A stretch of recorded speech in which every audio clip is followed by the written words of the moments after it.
अस्सलाम वालेकुम friends, my name is Husnain Ali and you are watching my YouTube channel Art and Creativity. So आज की इस वीडियो में जिस टॉपिक पर बात करेंगे वो है स्टाइलिस्टिक डिवाइसेस, यानी हम इन्हें लिटरेरी डिवाइसेस भी कह सकते हैं। तो ये जो लिस्ट आपको शो हो रही है, ठीक है, ये लिटरेरी डिवाइसेस की है या स्टाइलिस्टिक डिवाइसेस की है, ठीक है, जो कि इस वीडियो के अंदर हम एक्सप्लेन करेंगे। तो सबसे पहले बात करते हैं एलिट्रेशन की। एलिट्रेशन जो होती है, ये किसी भी वर्ड के अंदर, यानी एक सेंटेंस है उसमें काफ़ी सारे वर्ड्स यूज़ होते हैं, तो हर वर्ड्स के जो स्टार्ट वाली साउंड होती है ना, अगर वो सेम होती है सबकी तो वो एलिट्रेशन कहलाती है। The occurrence of same letter और sound at the beginning of adjacent और closely connected word is called alliteration. For example, अब एक जो एग्जाम्पल दूंगा इसमें सबकी जो स्टार्ट वाली साउंड होगी वो सेम होगी। Peter picked a pack of pickled pepper, यानी सबकी पी वाली जो साउंड है वो रिपीट हो रही है, बार बार सेम है, तो वो एलिट्रेशन कहलाती है। नेक्स्ट बात करते हैं मेटाफर की। It is a figure of speech. It directly refers to one thing by mentioning another. It may provide clarity, यानी ये एक चीज़ को मेंशन करती है, दूसरी चीज़ को रेफ़र करती है, ठीक है, तो ये क्लैरिटी प्रोवाइड करती है। For example, their cheeks were roses, यानी उसके गाल जो हैं वो गुलाब की तरह, एक मेंशन किया गया, ठीक है, तो ये मेटाफर कहलाता है। हाइपरबोल से मुराद ये है ऐसा टेक्स्ट जो लिखा गया हो लेकिन उसका रियलिटी से कोई भी ताल्लुक़ ना हो। जैसे हम इसकी एग्जांपल देखते हैं, आई एम हंग्री, यानी मुझे भूख लगी, I am so hungry. I could eat a horse, मैं घोड़ा खा सकता हूँ, मतलब इतनी ज़्यादा भूख लगी। ये भूख की शिद्दत को बयान कर रहा है, ना कि रियलिटी में कोई घोड़ा खा सकता है, ठीक है। तो ये जस्ट लिखा जाता है, लिखने में होता है लिटरेरी, लेकिन जो है रियलिटी से इसका ताल्लुक़ नहीं होता। पर्सोनिफिकेशन। पर्सोनिफिकेशन ये होती है कि किसी भी ऐसी चीज़, यानी कि जो ह्यूमन नहीं है लेकिन ह्यूमन की नेचर को शो करे, ठीक है, वो पर्सोनिफिकेशन कहलाता है, ठीक है। फॉर एग्जांपल, एक हम कहते हैं कि एक छोटा डॉग है जो, ठीक है, वो हंस रहा है, तो अब कुत्ता हंस नहीं सकता क्योंकि वो इंसान की आदत है हंसना, ठीक है, तो वो ह्यूमन की वाली एक जो शो कर रहा है, ठीक है, फीलिंग, वो पर्सोनिफिकेशन है। The little dog laugh to see such funs, ठीक है, तो ये पर्सोनिफिकेशन है। The attribution of a personal nature और ह्यूमन करेक्टरिस्टिक्स, यानी ह्यूमन की जो करेक्टरिस्टिक्स है टू समथिंग नॉन ह्यूमन, जो नॉन ह्यूमन में पाई जाती है, वो पर्सोनिफिकेशन है। तो नेक्स्ट बात करते हैं ओनोमेटोपिया। ओनोमेटोपिया ये है the formation of words firms a sound associated with its name what is named, ठीक है, तो जो साउंड है ना वो उसके नेम से जो है वो प्रोड्यूस जो हो रही होती है, क्लैप, जैप, पीटर, पैटर, ठीक है, तो ये ओनोमेटोपिया कहलाता है। नेक्स्ट है सिमिली। सिमिली कहते हैं किसी भी एक चीज़ को दूसरी चीज़ के साथ कंपेयर करना लेकिन वो दोनों एक दूसरे जैसी बिल्कुल भी ना हो रियलिटी में, ठीक है। Simile is a figure of speech in which two unlikely things, दो वो चीज़ें जो बिल्कुल ही मैच नहीं करती एक दूसरे के साथ, आर कंपेयर डायरेक्टली, बिल्कुल डायरेक्ट उन्हें कंपेयर किया जाता है बाय यूजिंग लाइक, एज, ये दो वर्ड यूज़ किए जाते हैं, लाइक यूज़ कर लिया जाता है या एज यूज़ कर लिया जाता है, दोनों चीज़ों को आपस में कंपेयर करने के लिए। द प्रैग्मेटिक कॉन्टेक्स्ट, यानी उनका जो बिहाइंड द स्टोरी है, ये जो हमें उनके बारे में इंफॉर्मेशन है, is very important to understand easily, हमें उनके बारे में इंफॉर्मेशन होनी चाहिए। आपको एग्जांपल बताता हूँ फिर समझ आएगी।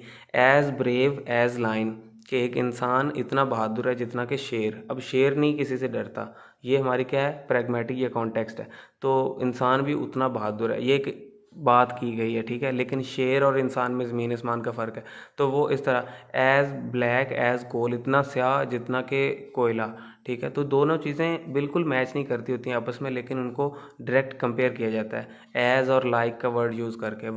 As white as snow, as free as bird, इतना आज़ाद जितना कि परिंदा।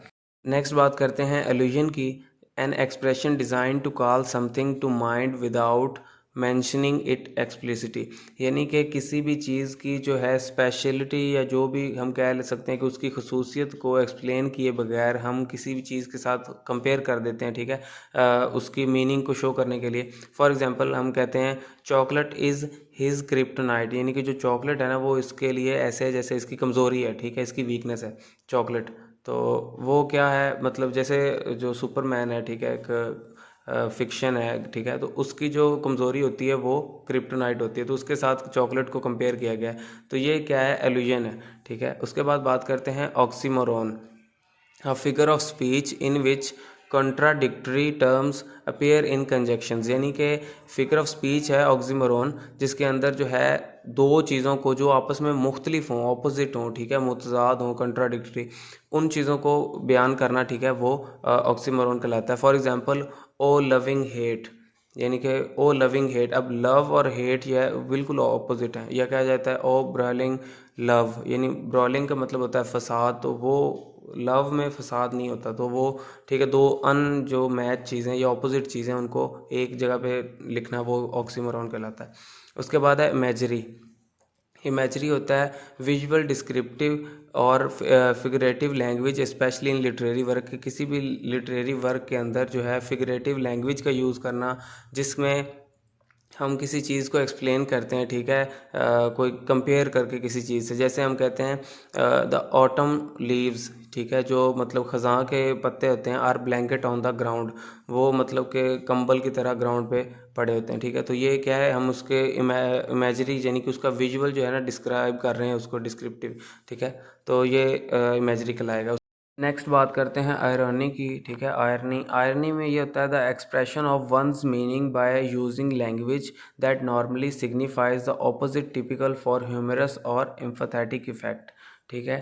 For example a child run away from someone throwing a water balloon at him and fall into the pool, कि कोई बच्चा जो है वो भाग रहा है कि कोई दूसरा बच्चा उसके ऊपर एक पानी का भरा हुआ गुब्बारा जो है वो फेंकने लगा है, लेकिन वो बच्चा उससे दूर भाग रहा है और भागते भागते स्विमिंग पूल या किसी पानी के तालाब में गिर जाता है, ठीक है। तो वो जो गुब्बारा था, ठीक है, उसके अंदर थोड़ा पानी था, लेकिन वो भागते भागते खुद बड़े ज़्यादा पानी में मतलब गिर गया है। तो वो आयरनी में भी यही है कि एक जो शख्स होता है ना, वो अपने मीनिंग्स, किसी के मीनिंग को एक्सप्रेस करना चाह रहा होता है, और वो करते करते मतलब ना उसका ऑपोजिट जो है वो एक्सप्लेन कर देता है, ठीक है। तो वो आयरनी है, ठीक है। तो उसके बाद है एनाफोरा। एनाफोरा ये है कि it is a repetition of word, ठीक है, किसी भी वर्ड्स जो है ना वो रिपीट बार बार होते हैं, और phrase eight the beginning of the class, यानी किसी भी क्लॉज में या सेंटेंस में जो स्टार्ट वाले वर्ड्स होते हैं वो क्या रिपीट हो रहे होते हैं बार बार, ठीक है। जैसे learning is everything, learning is magical, learning is life. तो जो स्टार्ट वाले वर्ड्स हैं वो सेम बार बार जो है वो रिपीट हो रहे हैं, ठीक है। और इसी का एक और दूसरा है, ये एनाफोरा है, और दूसरा है एपीफोरा। एपीफोरा में ये होता है कि जो है लास्ट वाले जो वर्ड्स होते हैं क्लॉज के, वो रिपीट हो रहे होते हैं बार बार, ठीक है। उसमें जो है वो बार बार जो है रिपीटेशन हो रही होती है, और स्टार्ट वाले जो होते हैं वो चेंज होते हैं। For example I want pizza, he want pizza, we all want pizza. तो इसमें जो लास्ट वाला है पिज़्ज़ा वाला वर्ड जो है वो बार बार रिपीट हो रहा है। तो उसके बाद हम बात करेंगे कैकोफोनी। कैकोफनी में हम ये बताएंगे a harsh mixture of sound is called cacophony, यानी कि इसमें हार्श मिक्सचर होता है, बड़ा सख्त किस्म का मिक्सचर होता है साउंड का, जिसे हम शोर भी कह सकते हैं, स्क्रैचिंग कह सकते हैं, ठीक है। तो वो कैकोफनी कहलाता है। नेक्स्ट बात करेंगे पैराडॉक्स।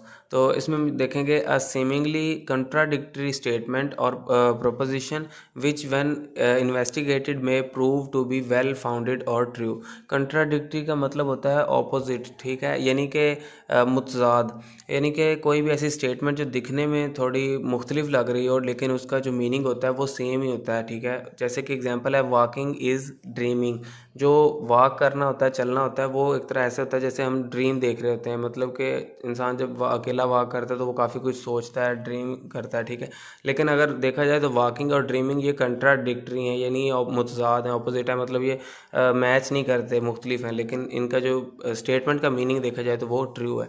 उसके बाद है एसोनेंस, यानी इसमें ये होता है resembling of sound between the syllable of nearby words, ठीक है। नियर बी जो वर्ड्स होते हैं ना, मतलब उनके जो सेलेबल्स होते हैं वो रिसेंबल हो रहे होते हैं, उनका साउंड जो है, ठीक है। जैसे नीचे वाली जो इसकी एग्जांपल है उसमें ही fell asleep under the cherry tree, इसमें जो वॉवल है ई वो बार बार रिपीट हो रहा है, ठीक है। तो वो रिसेंबलिंग हो रही है, ठीक है, साउंड की। उसके बाद है एलेगोरी। एलिगोरी में किसी भी पोएम, किसी भी जो स्टोरी होती है, ये picture that can be interpreted to reveal a hidden meaning, ठीक है। कोई भी जो स्टोरी होती है वो अपना हिडन मीनिंग जो है ना जब इसके अंदर रिवील करती है, एक्सप्लेन करती है। टिपिकली अ मॉरल और पॉलिटिकल वन, यानी या तो वो पॉलिटिकल हो सकता है या कोई मॉरल इखलाकियाती जो इसके अंदर मैसेज हो सकता है, हिडन मीनिंग हो सकता है, लेकिन दिखने में वो कोई और चीज़ होगी, स्टोरी कोई और होगी लेकिन उसका हिडन मीनिंग और होगा।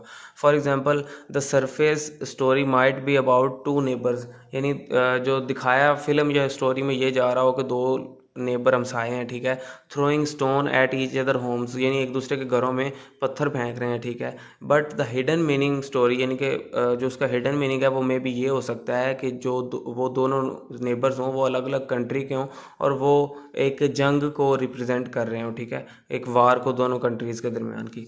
उसके बाद है सिंबलिज़म। सिंबलिज़म में ये होता है कि सिंबल को यूज़ करते हुए अपनी आइडियाज़ या अपनी क्वालिटीज़ को एक्सप्लेन करना, ठीक है, वो रिप्रेजेंट करना सिंबलिज़म कहलाता है। फॉर एग्जांपल अगर हम फ्लावर या रोज़ जो है, ठीक है, उसको दिखाते हैं तो वो लव का सिंबल है। उसके बाद रेनबो जो है ये एक होप और जो प्रॉमिस है उसका सिंबल है। जो मैरिज रिंग होती है ये एक कमिटमेंट का सिंबल है, ठीक है। तो ये जो है एक सिंबलिज्म था। उसके बाद है रिपीटिशन। रिपीटिशन होता है it is a simple repeating way of a word in a sentence, यानी कि सिंपली जो है ना वर्ड्स को रिपीट करना वो रिपीटिशन कहलाता है। For example what you on ends up ऑनिंग you, तो ऑन जो है ये 2 दफ़ा यूज़ हुआ है इसके अंदर, तो ये किसी भी सिंपली कोई भी वर्ड्स का रिपीट होना रिपीटिशन कहलाता है। उसके बाद है कंसोनेंस। तो इसके अंदर हम बताएंगे it is a figure of speech in which the same sound repeat with in a group of words, यानी कि जो सेम साउंड होता है ना वो बार बार ग्रुप ऑफ वर्ड्स में रिपीट होता रहता है। जैसे ट्रैफिक फिगर्स, तो फिगर, उसके बाद ओनली फोर्थ, अब फिगर फोर्थ, और टू बी टफ, तो टफ जो है तो ये जो है फे का साउंड, जो एफ का साउंड है ये बार बार रिपीट हो रहा है। उसके बाद है फोर शेडो। फोर शेडो में ये बताना है बी अ वार्निंग और indication of a future event, के किसी भी फ्यूचर इवेंट के बारे में कोई वार्निंग या कुछ भी इस तरह की चीज़ जो है ना, या कोई थ्रेट हमें खतरा हो तो वो फोर शेडो कहलाता है। For example I told my self, मैंने अपने आप को बताया, this is the end of my trouble, यानी मैंने खुद को ये बताया कि मेरी जो प्रॉब्लम है वो ख़त्म हो गई है, ठीक है, मुश्किलात। But I don't believe my self, लेकिन मैंने जो है वो खुद पे यकीन नहीं किया।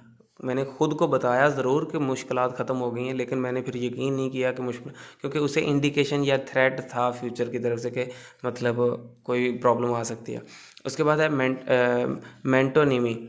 इसमें ये एक फिगर ऑफ स्पीच है in which one representative stand for something else, the thing could be an other pragmatic context, यानी कि इसमें जो है प्रैग्मेटिक कॉन्टेक्स्ट जो होता है ना, जो बिहाइंड द मीनिंग होता है, ये जो इसकी इंफॉर्मेशन होती है वो बहुत ज़्यादा ज़रूरी होती है, ठीक है, इस फिगर ऑफ स्पीच में। For example give me a hand.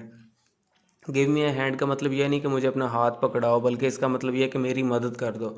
The pen is mightier than the sword, जो कलम है वो ज़्यादा ताकतवर है तलवार से। अब हकीकत में देखा जाए तो तलवार वाला जीत जाएगा, लेकिन अगर इसका कॉन्टेक्स्ट देखा जाए तो कलम के ज़रिए वो सब हो सकता है जो तलवार जल्दी से नहीं कर सकती, ठीक है, तो कलम ज़्यादा ताकतवर है। उसके बाद है एंटीथीसिस।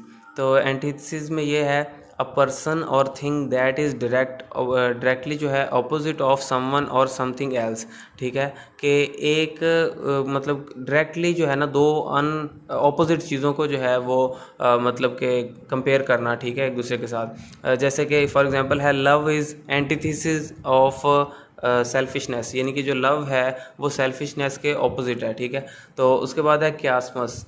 क्यासमस जो है is a two part sentence, यानी दो हिस्सों वाला सेंटेंस होता है, और अ फ्रेज़ या फ्रेज़ होता है वेयर द सेकंड पार्ट, जो दूसरा पार्ट होता है वो फर्स्ट जो वाले पार्ट की ना बिल्कुल इमेज होता है, बिल्कुल उसकी मिरर होता है। जैसे हम आईने में अपना चेहरा देखते हैं, बिल्कुल वो दूसरे को ही एक्सप्लेन कर रहा होता है। For example she has all my love, my heart belongs to her, ठीक है, she has all my love ये पहला सेंटेंस है, my heart belongs to her ये दूसरा है, तो दोनों जो हैं वो एक ही चीज़ को एक्सप्लेन कर रहे हैं। उसके बाद है लाइटोटीज़, यानी कि इसमें आयरॉनिक स्टेटमेंट होती है in which an affirmative is expressed by negative और ऑफ इट्स कंट्रेरी, यानी कि इसमें वही कंट्रेरी का मतलब ये है कि ऑपोजिट मुज़ाद जो है इसमें होता है जो एक्सप्रेस किया जाता है, ठीक है। तो फॉर एग्जांपल मतलब I should not I shall not be sorry, ठीक है, मैं सॉरी नहीं करूँगा। For I shall be glad, मैं इस चीज़ पर खुश हूँ कि जो मैंने किया है, ठीक है, मैं सॉरी नहीं करूँगा। तो वो क्या है, मतलब मुतज़ाद है, उसका लाइट और टीज़ कहलाता है, ठीक है। एपीफोरा, एपीफोरा ये वो पहले हो गया, ठीक है। उसके बाद है मोटिफ। मोटिफ जो है डेकोरेटिव इमेज होता है और design specially repeated one forming a pattern, ठीक है। और इसकी दूसरी डेफिनेशन है a motive is an idea और concept throughout a text, यानी कोई भी जो टेक्स्ट होता है उससे कोई भी हम या कोई वर्ड होता है किसी टेक्स्ट के अंदर, उससे हम जो भी मीनिंग लेते हैं, आइडिया लेते हैं, कंसेप्ट लेते हैं, वो मोटिव कहलाता है। फॉर एग्जांपल अगर हर्ट है तो हर्ट से हम क्या मतलब कि आइडिया लेंगे या कॉन्सेप्ट लेंगे, love, heart is a symbol of love, तो ये मोटिव है। उसके बाद लास्ट है जक्स्टापोजिशन, तो ये होता है व्हेन टू थिंग्स और image placed side by side for comparison, यानी दो चीज़ों को, दो पिक्चर्स को या किसी भी चीज़ को जो है वो साइड बाय साइड रखा जाता है कंपैरिजन के लिए, वो जक्स्टापोजिशन कहलाता है। Often to highlight the contrast between two elements is called juxtaposition, दो एलिमेंट्स का, दो किसी भी सिंबल्स का जो है वो मतलब कंपैरेटिव होता है ना, कंपैरिजन होता है, वो जक्स्टापोजिशन कहलाता है। For example yin yang symbols, yin yang एक सिंबल है जिसके दरमियान कंपैरिजन होता है, ठीक है, तो वो जक्स्टापोजिशन कहलाता है। थैंक्स फॉर वॉचिंग, अल्लाह हाफिज़।